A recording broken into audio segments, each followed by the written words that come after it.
सतगुरु महाराज की जय। प्राणनाथ प्यारे की जय।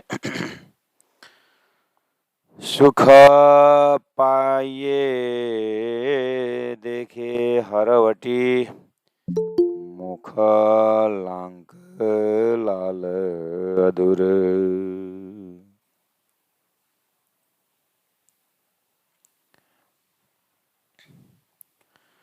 दंत जुवा बिच तंबोल, मुख बोलत मीठी मधुर। मुख बोलत मीठी मधुर, सच्चिदानंद पार ब्रह्म की जय।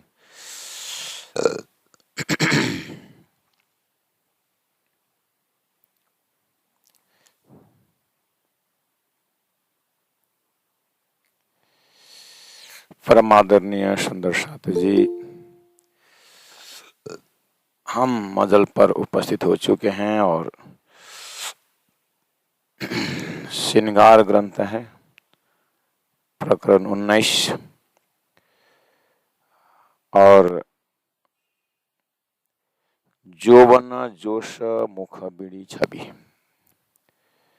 आशिक श्री इंद्रावती आत्मा संपूर्ण खेल का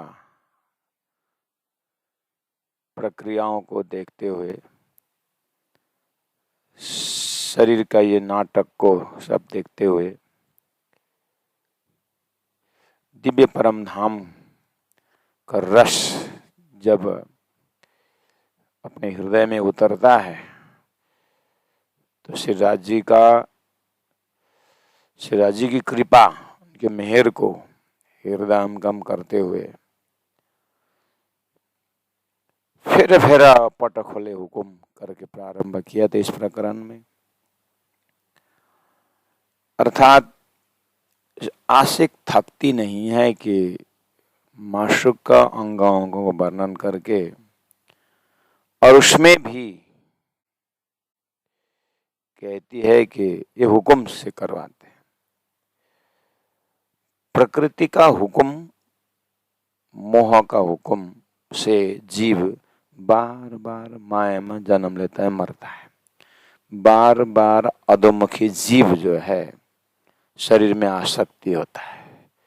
बार बार शरीर में आसक्ति होने के कारण पटक पटक ये जन्मता है, मरता है। ऐसा क्यों हो रहा है? क्योंकि अज्ञान के कारण। और बार बार वो फिर पटक खोले, उसको माया का पर्दा लगने से बार बार उसको जन्म मरण का चक्कर होता है। इसका ठीक उल्टा आशिकी इंद्रावती अक्षरातीत परब्रह्म परमात्मा श्री राज जी जो मोक्ष ही मोक्ष है, जो मुक्त ही मुक्त है, जो ब्रह्मानंद, वहां पर कुछ जन्म न मरने की बात ही नहीं है। वो माया के ठीक उल्टा गुण है। लेकिन प्रेम में बार बार एक बार उस स्वरूप के हृदय में नक्शा उदय हो जाता है, उस स्वरूप का एक बार दर्शन हो जाता है तो क्या है, कोई ऐसा समय नहीं रहता है कि उस स्वरूप से दूर हो या उस स्वरूप से पर्दा में हो। ऐसा हो ही नहीं सकता है। इसीलिए एक एक अंग इतना बड़ा खजाना, आनंद का भंडार, जैसे कि छोटी मछली कुआं में से उछड़ करके अगर सागर में पहुंची तो वो क्या करती है? इधर भी पानी उधर भी पानी। ऐसे आशिक की आत्मा, इधर भी आनंद उधर भी आनंद, धनी के नजदीक में भी आनंद है, दूर में भी आनंद है। वो कहाँ किस रूप का व्याख्या करें? ऐसे अथानंद का सागर में डूबकर धनी ने असीम असीम कृपा की। कभी कभी छोटे छोटे बच्चे होते हैं, घर में बस एक बैलून और एक छोटा सा साइकिल, बस एक दो खिलौना में खेले हुआ बच्चा को जब वो चिल्ड्रन गार्डन में कहीं ले जा करके छोड़ देने से अन्य भी साथी देखता है और अनंत अनंत वहाँ पर खिलौने के देखता है, वो उधर खेल रहा है, वो उधर खेल रहा है, उधर खेल रहा है। और एक दो दिन तो शायद ही उसको मन नहीं लगेगा। जब उसको उसमें रस आ जाता है तो वो माँ को भी भूल जाता है, अपने सबको भूल जाता है और उसी में ऐसा फ्रेंडशिप हो जाता है कि वो खिलौने खिलौने में खेल जाता है। उसको अब वहां से निकालना भी मुश्किल हो जाता है। ऐसे ही आत्मा जब इस झूठा संसार का धोखा, संसार का ये जो क्षणभंगुर संबंध में, क्षणभंगुर मटेरियल में, क्षणभंगुर ऐसे सामग्रियों से जब तारतम्य साधना द्वारा अक्षरातीत परब्रह्म परमात्मा का उस धाम महल मंदिर उन लीलाओं में जब ये रूह प्रवेश हो जाती है तो इंद्रावती आत्मा का ही एक उदाहरण कि बार बार उस प्रेममय स्वरूप को अनुभव करते हुए संपूर्ण आत्माओं को वो आनंद प्रदान करती है। कहती है कि कैसा होता है वो अनुभव, सुख पाइए देखे हरवटी,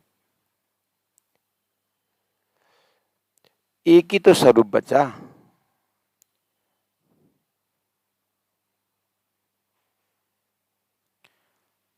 एक ही तो स्वरूप बचा। शास्त्रों ने भी पुष्टि की हुई, दिल ने भी स्वीकार किया हुआ, इलम ने बताया हुआ, सदगुरु ने समर्थन किया हुआ।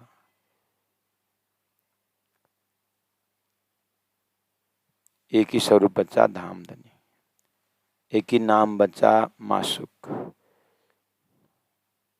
एक ही स्वरूप बचा आत्मा का शिवराज जी महाराज। अब वो है फिर प्रेम स्वरूप, वो है आनंद स्वरूप, वो है चिदघन स्वरूप। तो अब ये आत्मा कहीं खत्म होने वाला तो है ही नहीं। शास्त्रों ने पहले से चेतन का गुण बता दिया है कि नैनम छिंदन्ति शस्त्राणि नैनम दहति पावक। वो अखंड स्वयं को, स्वयं को अखंड, अब अखंड स्वरूप ने अस्थिर आकार है। अब समय भी चैतन्य, समय भी अखंड, लीला भी अखंड, स्वरूप भी अखंड और अखंडता के पीछे आनंद, अखंडता के पीछे प्रेम। अब ये आत्मा क्या करेगी? बस उसी स्वरूप को इधर से अनुभव करते आनंद, उधर से अनुभव करते आनंद। ऐसा स्वरूप में श्री इंद्रावती आत्मा खड़ी हो गई है और हमें पिला रही है। और फिर उस स्वरूप को प्रेम से दर्शन करती है। सुख पाइए देखे हरवटी, उस स्वरूप का जो श्रृंगार तो देखिए हरवटी,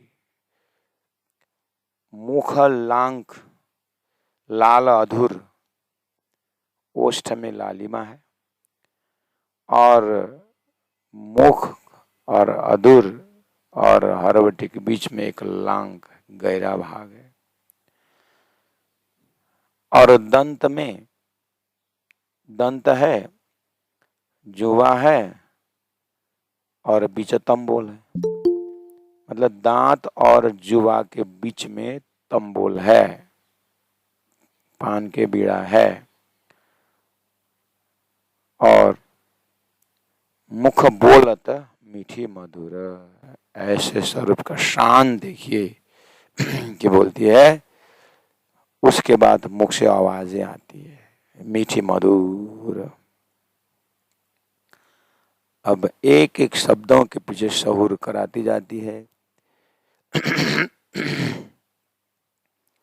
हमें बस इतना ही है कि अपने तहे दिल हृदय में जो है इस स्वरूप के सिवाय, इस लीला के सिवाय, इस संबंध के सिवाय कुछ होना नहीं चाहिए।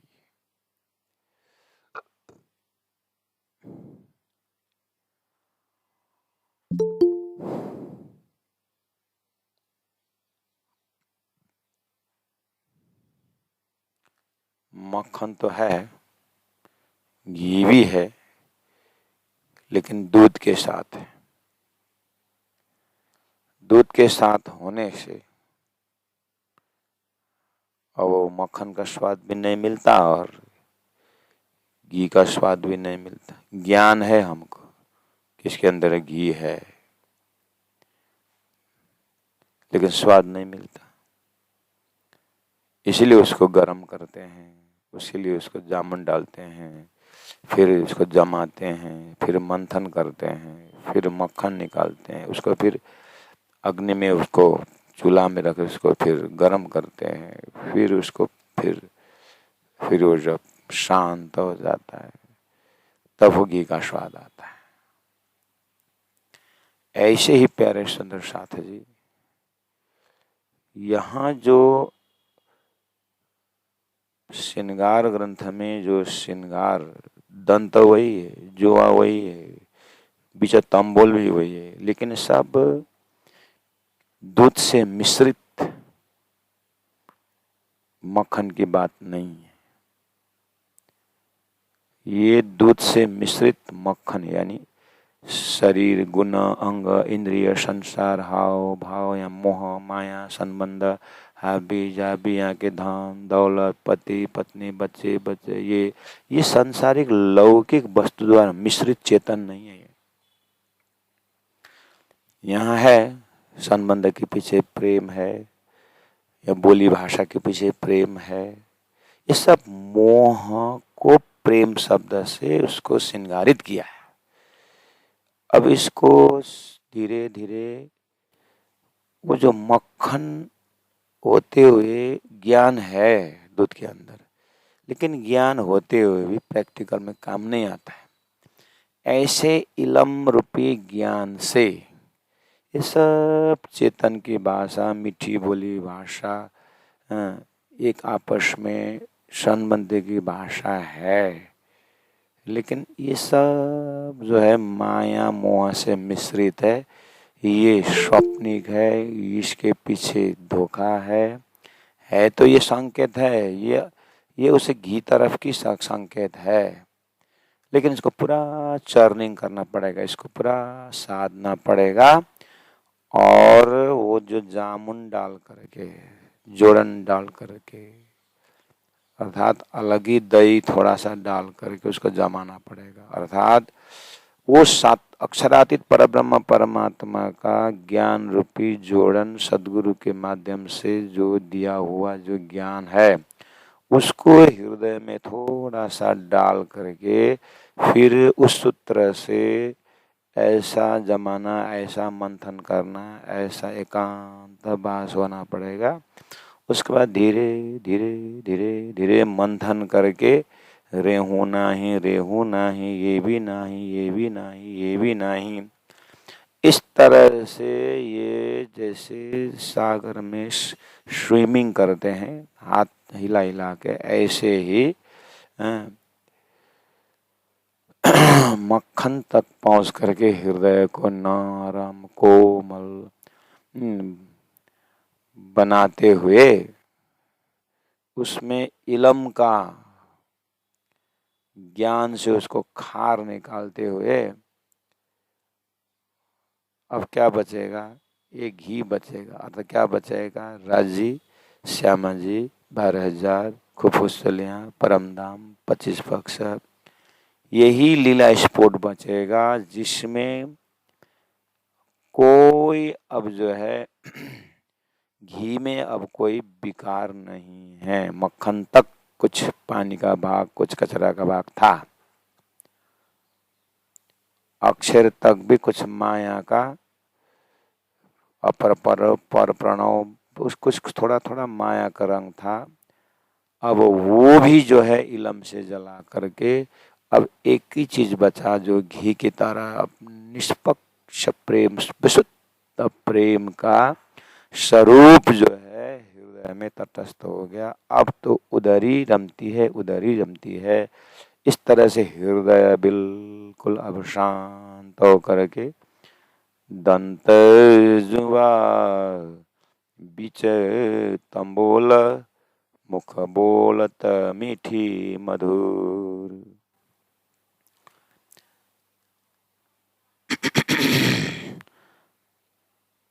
मुख मुदे अधुर बोलत बानी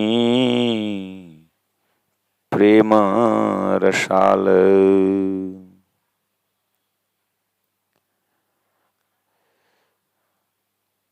मुख मुदे, मुख बंद है और अधुर बोलत, आवाज नहीं आ रहा है, लेकिन प्रेम जो है, प्रेम मौन में भी अनंत आनंद प्रेम पिलाता है और पीती है। मौन माशुक के, मौन माशुक के मौनी शब्द में आशिक अनंत अनंत आनंद पीती है। इसीलिए मुख मोदे हैं लेकिन अधूर बोलता है। ओष्ठ से बहुत भाषा, बहुत प्रेम का आनंद, वाणी प्रेम रसाल। जब अधूर से ही इतना कुछ आनंद महसूस कर रही है, इसमें शहुर करने का है कि अधूर मुख मोदे हैं और अधूर बोल रहा है, उसमें भी गलित गात हुई है। जब उस मुखारबिंद से वाणी अगर बोलती है, प्रेम रसाल से वाणी निकलती है, तो अब हिसाब लगाए कि आशिक को छवि चुभ रही। आशिक को ये छवि ऐसे धनी के श्रृंगार चुभ रही। जानो समझो कि हेड़े निषेदिन भाल, आशिक हृदय में निषदिन पल पल हृदय में यही चीज चुभता रहता है। अर्थात चुभने का अर्थ वही अंकित रहता है। जैसे हमारे हथेली में जो रेखाएं, ये अनंत अनंत समय से, अर्थात अपने जीवन के इस समय में कोई ऐसा समय नहीं है कि ये हथेलियों से रेखा अलग हो। ऐसे ही रूह के हृदय में, आत्मा के हृदय में ये स्वरूप जानो हैरे निशा दिन भाल, ऐसा लगता है कि दिल में नक्शा ही इस स्वरूप का है।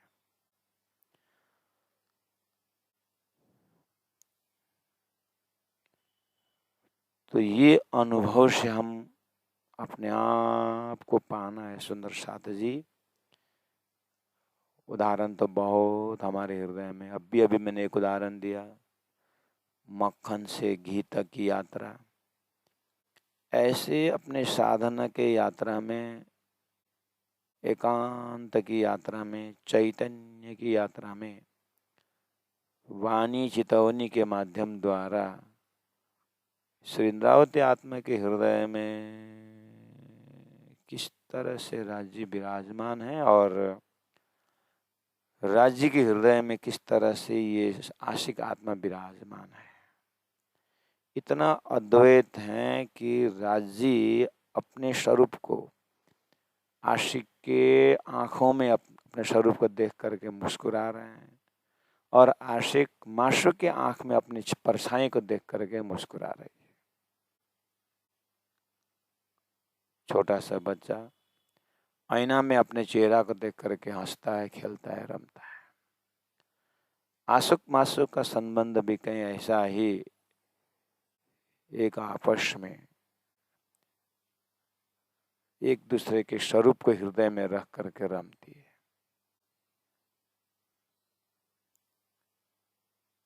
सहूर कीजे हक अंग रंग, चौपाई नंबर 8 में। सहूर कीजे हक अंग रंग, कई तरंग लाल उज्जल, देत गौर सुख सलू की शोभा, क्यों कहूँ बिना मिसल। सहूर कीजिए, कैसे सहूर करूं? धाम में इसी लीला में तो थे, इसी लीला के तो हैं आप, यही स्वरूप के साथ तो थे। हाँ, इसी स्वरूप के साथ थे, तो फिर आपके दिल दिमाग में ये संसार स्वरूप कैसे आया? हाँ, ये भी है। तो ये देख लिया ना, तो सौर करो। यहाँ का बोली, यहाँ का अंग रंग भंग सब सौर करो। हाँ, कर लिया, क्या मिला? यहाँ क्या है? ना बोली का कोई अस्तित्व है, हाँ। शुरू में बोली नहीं था, हाँ। और बीच में थोड़ा कुछ हल्ला किया, हाँ। उसके बाद फिर कुछ समय बाद बंद, हाँ। ऐसा गुण धनी की बोली में नहीं है, सौर करो। वो अखंड आनंद वाला सौर कीजिए। हक अंग, हक के अंग में क्या सौर करूं? अच्छा, या अंग अंग संसार में देखा, देखा, क्या पाया? हाँ, यहाँ का अंग अंग बदल रहा है। अच्छा, इतना तो ज्ञान है, हाँ। तो हक का ये अंग बदल रहा है करके इसके पीछे और क्या समझा है? अपने दिल दिमाग को पूछो। सौर कीजिए। हाँ, कर रहा हूँ। तो ये सब अंगों अंगों के पीछे क्या मिला? हाँ, अंग बदलता गया, बहुत। जीवा अंग है कि नहीं? हाँ, है। और जीवा से क्या निकला? शब्द का उच्चारण। बहुत बढ़िया। शब्द का उच्चारण कैसे कैसे शब्द निकला? प्रेम का भी निकला, गाली का भी निकला, चुभने वाला भी निकला, डुबाने वाला भी निकला, हाँ। ये वाला जीवा का गुण जो है उस दिव्य परम धाम परमात्मा के पास हो सकता है? नहीं। तो फिर क्या समझ में नहीं आया कि फिर अक्षर का खेल मांगा? हमने मांगा नहीं। अच्छा, धनी ने क्यों दिखाया? तो हाँ, धनी ने ये आर्टिफिशियल अंग, धोखेबाज अंग इसलिए दिखाए कि धनी का अंग का, जीवा का, बोली का, शब्द का, भाषा का, प्रेममय भाषा को समझ में नहीं आया, इसलिए दिखाया। हाँ, सौर करो। सौर कीजिए हक अंग। कान के अंग को सौर करो, जीवा का अंग का सौर करो, आंख के अंग का सौर करो, एक एक अंगों को सौर करो।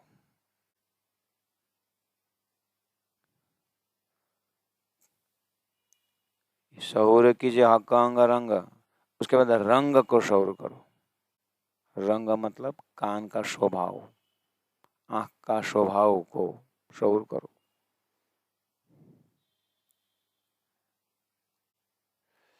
इस तरह से संसार एक उदाहरण यहाँ पर सब जीव जानता है। जीव ऐसे अंगों के रंगों में जन्म जन्म से भटक रहा है। जहाँ भी इसको धोखा मिला है, जहाँ भी शून्य मिला हुआ है, जहाँ भी कष्ट मिला हुआ है, हाँ देख लिया ना। अब इसका ठीक उल्टा गुण परमात्मा राज्य का संगों को शौर करो, तारतम्य शौर करो, फिर शून्य में चला जाओगे। धनी ने अपना ही गुण का, अपने कान का गुण का, अपने दिल का गुण का व्याख्या किया है। ये शुद्ध साकार स्वरूप, प्रेम का स्वरूप यही स्वरूप है, बाकी और कुछ नहीं है। जगने के बाद तुम्हारा बहुत सारा कान था, बहुत सारा संबंधी थे, जगने के बाद कुछ रहा नहीं। क्या रहा? जो है वो रहा, बस ऐसे ही यही स्वरूप है। जानो सौर कीजे हकांग रंग, उसके बाद कई तरंग, लाल, उज्जवल। अब वो शब्द ही कम पड़ जाता है। जब श्रृंदावती आत्मा कहती है, आप जब मैंने बताया हुआ रास्ता से या धनी के इलम से जब इशक में जाओगे ना, आप स्वयं ही ये 18,000 वाणी का शब्द भी आपको कम पड़ जाता है। इतना तो आपको अनंत अनंत आनंद आपको ही प्रकट होते हैं। ये शब्द मेरा प्रयास भी आप फेल खा जाओगे। इतना रस तो आपको स्वयं अनुभव होने लगेगा। मैं तो बस एक पगडंडी हूँ। गुरुजी मंगलदास ने खुद कहा है अपने सुक्ति में, मैं तो एक पगडंडी हूँ, रास्ता दिखाने वाला हूँ, चलना आपको है। ऐसे ही तारतम वाणी का शब्द तो सुंदर साथ जी धनी ने कृपा करके उस अथाह से थोड़ा सा ले आया है। आप फिर देखना कि स्वयं का जो आनंद है, देत गौर सुख सलुकी शोभा, क्यों कहूँ बिना मिसल। इसलिए बिना मिसल, उदाहरण के बिना मैं कैसे समझाऊं, इसलिए मैंने उदाहरणार्थ फॉर एग्जाम्पल मैंने ये खेल रचाया, हुक्म के द्वारा खेल का नाटक दिखा दिया। सब कुछ है यहाँ लेकिन कुछ भी नहीं है, ऐसा दिखा दिया मैंने। और दिव्य परम धाम में मौन में ही सब कुछ है, ऐसा प्रेम है वो। यहाँ हजारों शब्द बोलने पर भी सार नहीं है, और राज्य का एक पल मौन में हजारों प्रेम का भंडार है। अब कैसे बताऊं विदाउट मिसाल, विदाउट उदाहरण। इसलिए देता गौर सुख सलुकी शोभा, क्यों कहूं। इसलिए गौर रंग भी बोलना पड़ता है, सुख सलुकी शोभा का भी बात करना पड़ता है। शब्द धाम का ही है, लेकिन इस शब्द भी जो संसार में आया है ना, वो भी सपनावत आया है। इसीलिए धनी ने कहा, मैं कैसे वर्णन करूं, चुप पे बैठ नहीं सकता। हक हक मुख थे बोले बचन, इसीलिए शौर करो। 7 नंबर चौपाई में मुख मुदे अधुर बोलता था, मुख से शब्द नहीं निकला है, ओठ के हिलने पर भी आनंद प्रेम प्रकट हुआ था। अब ओठ हिलने में इतना प्रेम आनंद आशिक अनुभव कर रही है, तो हक मुखते बोले बचन तो क्या होगा, स्वर मीठा निकर्षत सो सुन तारस रुआओं को दिल उपजत हक लज्जत। जब ओष्ठ में ही, दंत में ही देखते इतना आनंद है, तो दंत को स्पर्श करते हुए, जीवा को हिलते हुए ओठ को उसको स्पष्ट करते, पृष्ठता उसको स्पष्टता देते हुए जब शब्द निकलता है तो अब तो रूहां गली तक गात हो जाती है। सुनता सो सुनता अरस रूहों को दिला उपजत हक लज्जत। अब तो ये रूह रह ही नहीं सकती, ऐसे खींच के चले जाती है और उन शब्दों में लिपट जाती है, उन ओष्ठों में लिपट जाती है और जीवा में लिपट जाती है। ऐसे श्री इंद्रावती आत्मा की रूहां वहां से राज्य के दिल में जो सागर है वहां ऐसे डुबकी लगाती, अपने आप को, अपने अपने पर्सनालिटी को भूल जाती है, बस दिल में ही घूमती रहती है। धनी के हृदय में अनंत अनंत शब्द के भंडार राशि में, प्रेम के उस तरंग में इंद्रावती निकल ही नहीं पाती। फिर हुक्म साथ साथ में, अब कहाँ यहाँ हृदय में बैठी रहती, बारह फिर इतना प्रेम धनी का कि फिर दूसरा आनंद देते हैं। हक स्वर कैसा हो ऐसी स्वर, फिर ओहो उसका आनंद। क्यों? संसार में संसार में इस जीव ने, रूह ने सुनी है कि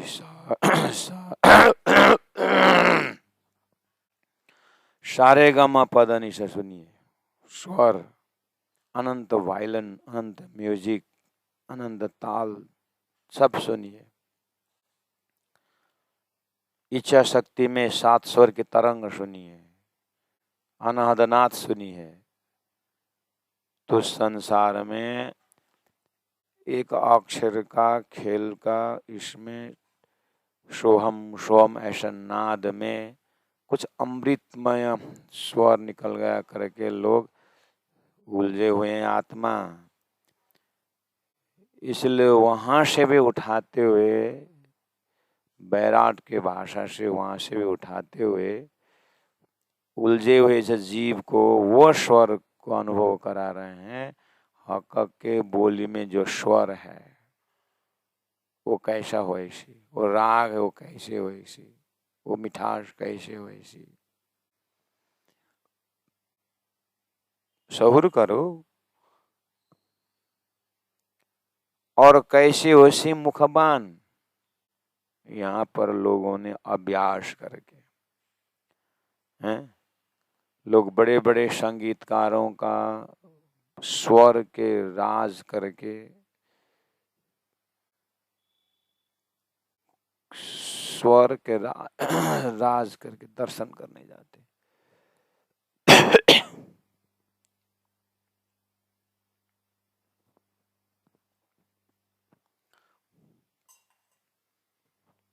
दर्शन करने जाते और धन्य मानते हैं। स्वर सम्राट लास्ट में मृग नहीं बोल देते, लास्ट में कोयल कंठा बोल देते। ले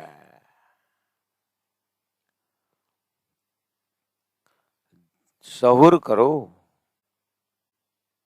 तो जो परब्रह्म परमात्मा जो स्वरूप प्रेम से भरा हुआ है, यत्र तत्र मेयर से भरा हुआ है, मेयर का स्वरूप है, वो प्रेम का स्वरूप है। तो ये प्रेम के बोली कैसे हो सकता? सहूर करो। स्वर कैसा हो ऐसी, और कैसे होशी मुख बहाना, ऐसे स्वरूप का मुख का वचन कैसा होता होगा। सुख बातें क्यों कहूँ रसना, चाहे दिल सुनने सुभान। इस तरह से धनी के रसना से, नाम ही जिसका रसना। हमारे यहाँ सहूर करना है ना, यहाँ का जीवा को सबसे नरमाई अंग लिया हुआ है, जीवा को, और नरमाई अंगों से निकला हुआ वचन को संसार में कैसा चुभने वाला है, इस नरमाई से निकलता है। इसका ठीक उल्टा धनी का रसना ही यथा नाम तथा गुण, तो उस रसने से कैसे प्रेम प्रकट होता होगा। संसार में चुभने वाला शब्द भी है, लेकिन एट द सेम टाइम संबंधियों के जीवा से निकला हुआ एक ही शब्द से घायल भी तो है। इसका नेगेटिव ही क्यों देखना, पॉजिटिव से देखिए। जीवा के आवाज से एक पीड़ित बच्चा, माँ बाजार के बीच में खो गई, रो रहा है, और माँ मिल गए, बेटा मैं आऊं। इतना शब्द माँ के जीवा से निकलता है तो बच्चा और फूट फूट करके रोता है। वात्सल्य का इतना माँ शब्द से उसी जीवा से निकला हुआ है। जब यहाँ उत्पत्ति हुआ माँ के वजूद से, उत्पत्ति हुई बच्चा में इतना संबंध या आसक्ति प्रेम है, सो कॉल्ड सहूर करना है, यही तो समझाने आए हैं। जो अखंड धामधनी जैसे कि रसना से जो बोली निकलती है और वहाँ के ही वासी उसी आत्मा के स्थान से जो रूह उस बोली को आत्मीय आवाज से सुनती है, तो क्या उस आत्मा की चित्तवृत्ति संसार के स्वार्थी जीवा के पीछे रमेगा? इसलिए सुख बातें क्यों कहूँ रसना, रसना के स्पर्श से निकली हुई सुखों की बातें चाहे दिल, मेरे दिल चाहती है सुनने सुभान, सुभान परमात्मा के उस दिल से निकले आवाज सुनना चाहती है। अच्छा, सुनना चाहती है? हाँ चाहता हूँ। पक्का? पक्का। अभी तक सुनाई दिया कि नहीं दिया हो? तुम सही में चाहते हो उस स्वरूप को, उस जीवा से निकला हुआ स्वरूप, उस जीवा से निकला हुआ शब्दों को सुनना चाहती हो? हाँ चाहती हूँ। पक्का? पक्का। अभी तक कुछ भान हुआ सुनने का? तो अपने आप को पूछना,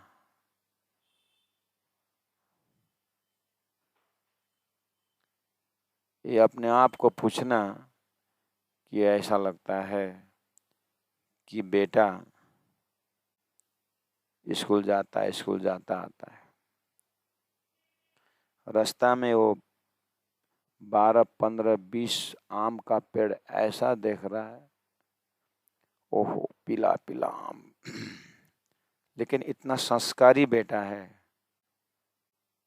कि बस आम को देखता है और उसको दिल ऐसा लगा तो वो आम का रस पी लूं, आप खाऊं, मतलब पिताजी से बोलता है पिताजी चलो ना, वो उसमें रास्ता में ना बहुत बड़ा आम का बगीचा है, मुझे आम को खाना है। तो बार बार तो वहाँ कोई होगा आदमी मांग के खाना, नहीं मालिक कौन है क्या है, फिर डांट पड़ेगी, खाया ना खाया कुछ फर्क कुछ होगा नहीं। उस दिन तो पीछे से हिम्मत भी किया दीवार से पार होने का, लेकिन डर लगता है ना, फिर आपका बदनाम हो जाता है ना, लेकिन वो आम खाने का है मेरे को। तो अति हुआ तो गाड़ी पर बैठा है, कहाँ है ये स्कूल का रास्ता में कहाँ है बोलता है। तो लड़का को लेके गया, खुश है लड़का, आज पिताजी से परमिशन निकालेंगे उस बगीचा वाला से और खाएंगे। तो बेटा वो पापा वो बगीचा वो, सर उस पिता ने गाड़ी मरोड़ा और पहुंचाया। बेटा खाओ ना, पापा बोल दो ना इसका मालिक कौन है।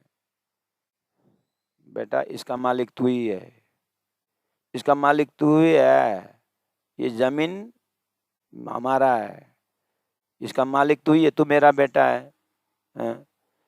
तो इसका मालिक तू ही है। इसका मालिक मैं। अब विचार करिए, ये कब से वो आम को देख रहा था, लेकिन ये मेरा है करके ज्ञान नहीं था। हम कब से उस स्वरूप को पाने के लिए तारतम्य वाणी पढ़ते हैं, और ये वाणी ही वो रसना है, तारतम्य वाणी ही वो रसना है। कहाँ ढूंढने के लिए आप अब भी बोल रहे थे, ऐसे रसना के कैसा आवाज आता होगा, कैसे स्वर आता होगा। ये परोक्ष हिसाब से ये वाणी रसना है, तारतम्य वाणी ही वो रसना है। अब यहाँ से अन्य शब्द इस वजूद में होते समय नहीं मिलेगा। वो तो अब आपको वजूद से उठ करके परातम में जैसे पहुंचेंगे तो परातम में वहाँ की भाषा वही समझेंगे। और धरती में वो रसना का आनंद देने वाला कोई साधन नहीं है महाराज। इसलिए अपने आत्मा को कहिए, अपने ध्यान अवस्था को कहिए कि वाणी चितवनी के बिना दूसरा कोई संसार में वो रसना का आनंद लेने का स्वाद है ही नहीं। आप विचार करिए, जब उसको इसका मालिक मैं हूं जब हुआ तो वो कितना आनंद से निसंदेह वो आम का रस खाता पीता होगा। ऐसे हम इतना परोक्ष हो गए कि राजी ने, इंद्रावती ने परमधाम की वाणी को वर्णन किया। हम कब पहुंचे, वाणी कब पहुंचे, ऊपर कब पहुंचे। महाराज यही वाणी साक्षात स्वरूप धनी की रसना है, वहीं से तो आ रहा है। कहाँ इतने परोक्षवादी हो। पहचान लिया ना मिश्री, फटकरी नहीं है, फिटकरी नहीं है ना, जिधर से भी चाटो मिश्री का प्रेम है। वो बेटा कहीं से भी जिसमें भी पेड़ में चढ़ता है, अपने मालिकपन का उसका आनंद आता है। हम वाणी को कहीं से भी उसको मनन कर, राज्य की आंगना है, राज्य का शब्द है, राज्य का ही प्रेम है। जब हमारे हृदय में राज्य के तारतम्य वाणी में ऐसा प्रेम प्रकट हो जाए, प्रत्यक्ष अनुभव प्रकट हो जाए, फिर आए न गए हादि न हम।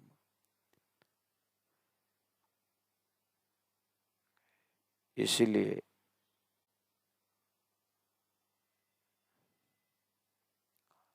सुख बातें क्यों कहूँ रसना, चाहे दिल सुनने सुभान। जिस दिन मेरा दिल चाहे सुभान का रसना सुनने का, यही दर्शन हो जाता है। भैरव सेठ 3 दिन में कहता है कि मैं जन्म भर को छोड़िया, मैं पायो भगवान, मैं पायो परमात्मा। क्या पाया उसने? वही कथा थी, वही चर्चा थी, वही स्वरूप सामने में थे। क्या नहीं था? क्या नहीं था? उसका पूर्वाग्रह नहीं छोड़ा था, उसका खान पान उसने नहीं छोड़ा था। जैसे ही परहेज वाला छोड़ा तो तुरंत उसी धामधनी के श्री प्राण स्वरूप में परमात्मा देखा। जब हमारा ये विकार सब चला जाता है साधना क्रम से, जैसे वाणी ही साक्षात धामधनी है, इस भाव से हमें सिंहासन में रखें, इस भाव से हमको पारण पढ़ाया है, इस भाव से हमें को तारतम्य वाणी सुनाया है, इस भाव से हमें हृदय में तारतम कहाँ कहा है, इस भाव से तारतम की पूजा कर रही है, इस भाव से श्रद्धा रखने के बोले हैं मोमिनों ने। प्राणनाथ जी ने अपनी वाणी में मेरे स्थान में तारतम वाणी रख दो, कहने का मतलब क्या था? लेकिन हमने वाणी को पढ़ा उपन्यास के भांति, वाणी को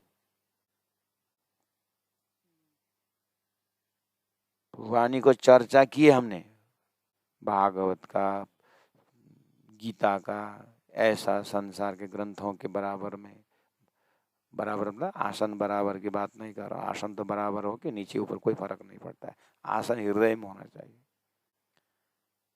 हमने इस वाणी को अन्य धर्म शास्त्रों की तरह ही लेके बैठे, इसलिए इसका रस नहीं टपक रहा है। सुंदर साथ में तो टपक रहा है, प्रचारों में नहीं टपक रहा है, प्रचारकों में। उसमें भी संसार के विद्वान लोग तो तारतम्य का रस कोई पी नहीं सकता, पीता ही नहीं है। शास्त्रों का वो कर्मकांड और वो शरीयत और तरीकत के उससे भरा हुआ दिल दिमाग में ये हकीकत में आकर के भी उस रस को पीना, मार्फत पीना उनके भाग्य में नहीं। जैसे संसार में सब बंद अभाग्य है विद्वान होना। फर्नांड जी ने सियाने और दीवाने की बात की है। ये सियाने तो पी नहीं सकता है। कोई सुंदर साथ अगर लगता है कि शास्त्र को जानो, वो जानो, वो जानो, आप अभागी का रास्ता, अभागी का यात्री होने आप कर रहे हैं। समझना है राज्य मुझे अपने से दूर फेंक रहा है। जो ज्ञान मिला हुआ है, जो मिला है, रानी की कृपा करे कि उसमें से रस निकाले तारतम्य। ये दीवाना का है, ये प्रेम का रास्ता का है। ये वाणी का रस जो है वो वाणी का ही है। इसमें किसी से कहीं मांग करके लाने का नहीं है। वाणी में ही उदाहरण है, वाणी में ही सब कुछ है। वाणी को पुष्टि करने के लिए अन्य शास्त्रों का प्रमाण लाने की जरूरत नहीं पड़ती। फिर भी धनी ने स्वयं कहा है, मैं मिसाल लेता हूं, उदाहरण लेता हूं बोलते हैं। तो उदाहरणार्थ उतना ही लेना है। लेकिन कभी कभार अभी बीतक में भी हम कितने सुनते हैं, थोड़ा बहुत सदगुरु महाराज के साधना की बातें करते, उसके बाद गए फलना राजा का इतना साधना किया, फलना उसके ऐसा किया।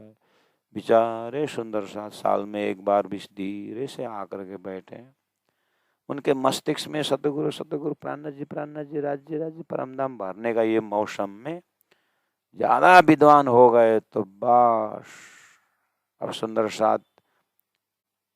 हाँ, स्कूल में संसार में अलग अलग इंजीनियर का अलग अलग कॉलेज है, अलग अलग, लेकिन लोगों तो वहीं जाते हैं इंजीनियरिंग करने के लिए जहाँ अच्छी पढ़ाई होती है।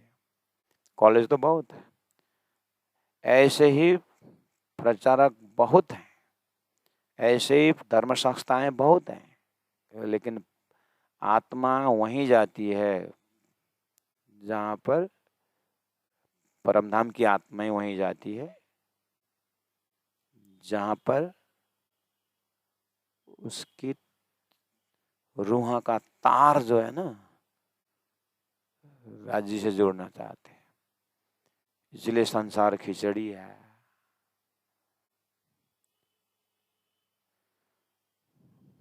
तो संसार की जीव जो है रूहों को जगा ही नहीं सकती, रूहों को रूहें ही जगाती है। परात्मा वाले ही परात्मा को जगाते हैं। इसलिए जो परात्मा परमधाम की राज्य की बातें, राज्य की वाणी में जो दिखा हुआ है, वाणी से जो पकड़ा है, इंद्रावती अंग संगे इंद्रावती मारो अंग, जो अंग सौंपे इंद्रावती ते मेरा मारू रंग। हक स्वर कैसा होएसी और कैसी होसी मुखबान। हक स्वर कैसा होएसी और कैसी होसी मुखबान। सौर सुख बातें क्यों कहूँ रसना, चाहे दिल सुनने सुहाना। दिल की रसना मतलब धनी के दिल से, धनी के रसना होते हुए जो शब्द आता है, मेरा दिल उसको सुनना चाहता है। इसीलिए मैंने बोला, तो सुनना चाहते हो? हाँ। सुनना चाहते हो? हाँ। अब पूछो कहाँ मिलता है वो दिल ऐसा रसना? तारतम्बानी वो रसना है। उस रसना को दर्शन करते हुए, श्रृंगार ग्रंथ से उस रसना को दर्शन करते हुए फिर रास से पढ़ो, स्वाद लगाता है। उस रसना को देखते हुए फिर प्रकाश से पढ़ो, स्वाद लगाता है। अभी पढ़े थे रास, योग माया का वर्णन है, हमने ब्रज से बंसी के रास में गए हैं, ऐसा ऐसा करके पढ़े है ना। वो आपने हकीकत का मजल पढ़ा, आपने वो हकीकत का मजल पढ़ा, आपने नीचे के प्रयास से पढ़ा, और बहुत अच्छी बात है, हकीकत मजल चाहिए। अब उसी रास को आप मार्फत के मजल से पढ़ो, मार्फत के जुआ से पढ़ो। इसलिए गुरु महाराज ने कहा, रास पढ़े बिना गति नहीं, रास पढ़ोगे तो नरक जाओगे। अभी नरक जाने के डर से रास पढ़े हो।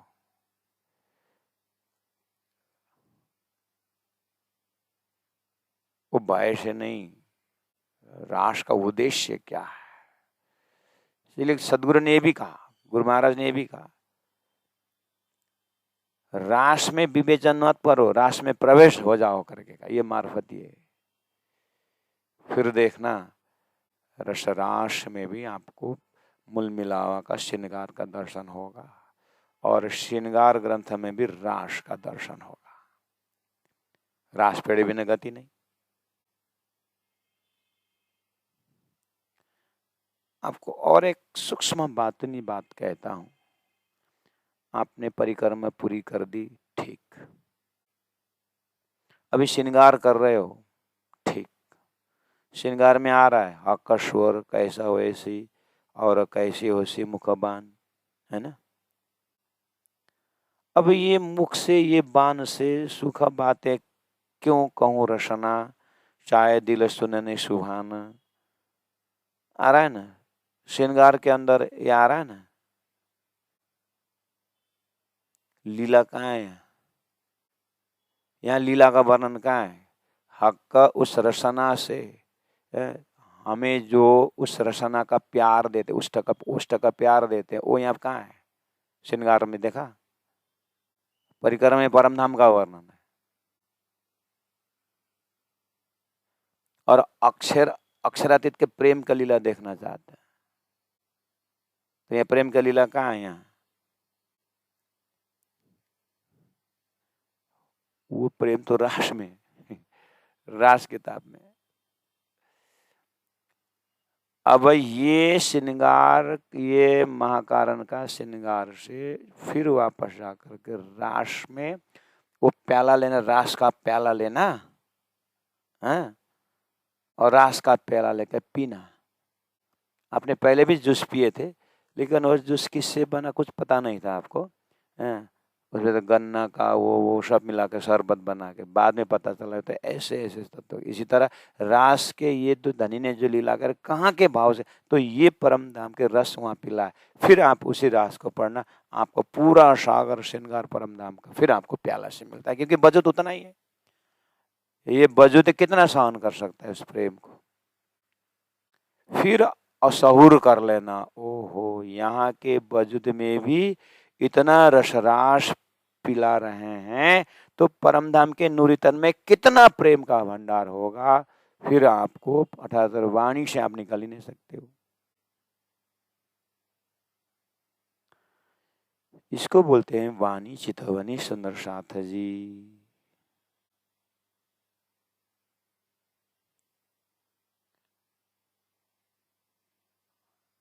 अनेक नयन मरोरत होत रूहों सुख अपार। हक नैन, हक नेक थोड़ा सा, नैन मोरत जब आंख मरोड़ लेते हैं, होत रूहों सुख अपार, रूहों को अनंत सुख अपार होता है। तो बात कहे सुख हक के, तो देखना हक नेक नैन मोरत, राजी महाराज थोड़ा सा नैन मरोड़ लेते हैं, वो तो रूहों सुख अपार, रूहों को अनंत अनंत सुख अपार अनुभव होता है। अब वो अपार सुख की बातें, अनुभव की बातें, तो बात कहे सुख हक के। राज जी ने आज इस तरह से मुझे प्रेम प्रदान किए करके वो बात कहे हैं, तो बात कहे सुख हक के। आंख मरोड़ते समय भी इतना आनंद हुआ, तो हक हक ने बातों से ही जो मुझे सुख दिया हुआ है, सो क्यों कहूँ सुखा शुमार। अब उस सुख का कहाँ तक ये शऊर है, वो कहाँ तक वर्णन कर, ये शऊर है। धनी के अंगों अंगों में शऊर चल रहा है। सुंदर साथ पहला पहला खेल के शऊर करके अन्य द्वारिका के लीला को शौर करते ब्रज को पकड़ा है, ब्रज को शौर करके रास को पकड़ा है, रास को भी वेदृजक रास करके ब्रह्मात्मक रास पकड़ा है, ब्रह्मात्मक रास से परम धाम का रास पकड़ा है, और परम धाम को रास पकड़ा करके फिर अभी जो है फिर रास किताब का रास पकड़ा रहा है। उसको बोलते हैं इलम में इशक, इशक इलम, इलम में इशक, इशक में इलम। तो हक नेक नैना मोरा था ब्रज लीला। अब वो परम धाम में और तो कैसे समझो, कैसे समझो। फिर बोले चेना चरित्र चातरी ब्रजरास की लही। ब्रज में आओ, आम जनता ब्रज की बात में पागल है। ओहो, हाँ तो ब्रज की बात है तो फलना भक्तले पण भक्तने उसने भी कहा बस वो तो मेरे धामधनी का नैनिया ऐसा था। ब्रज में तो सबको गली तक आत के हाँ वही से शऊर लगाओ। और जब यहाँ दुआना शक्ति ब्रज लीला मेरे धनी आकर के मेरे रूहों को इतना किया, तो धाम में तुमने परात्म में रूह में कितना होगा। ओहो, शब्दलेश शब्दातीत हो जाता है, हृदय गदगदात भर जाता है। अभी ये भी बचा के बोलना पड़ता है। ये भी जो मैं बोल रहा हूं ना, ये भी बहुत बचा के बोल रहा है। वो ब्रज से भी फिर वही स्वरूप सतगुरु होते हुए वे स्वरूप प्राणनाथ जी होकर के, तो प्राणनाथ जी महाप्रभु के इस आंख के जो पहल में उस जो सुंदर साथ जो हुए, जो जागृत सुंदर साथ, प्राणनाथ जी के नजर में क्या नहीं देखा होगा। वो नजर को करते आज हमें इस तरह से प्रत्यक्ष हमने किसी आदर्श व्यक्तित्व को धामधनी स्वरूप रख करके इसी वजूद से जो लीला की होगी, तो उसका क्या कहना है। इस लेकिन खाली संकेत छोड़ रहा हूं। अब तो कोई नहीं बच पाएगा, अब तो कोई आप बच ही नहीं पाओगे। तब संसार का वास्तविक प्रेम के पीछे कितना झूठा संविधान है वो समझ में आएगा। वो बात अलग है। ये तो कोई रूहा कहीं कहीं शहूर करने को मिला तो सौभाग्यशाली है। परोक्षवादा ऋषय परोक्षम मम च प्रिय। हक स्वर हक नेक नैन मरोरत, हक नेक नैन मरोरत, होत रूहों सुख पार, होत रूहों सुख पार। सो बात कहे सुख के, सो बात कहे सुख के, सो क्यों कहूँ सुख सुमार, सो क्यों कहूँ सुख सुमार। बोलो श्री प्राणनाथ प्यारे की, सतगुरु महाराज की, तीनों परिधाम की, ऋषि 108 चौरासी महाराज की।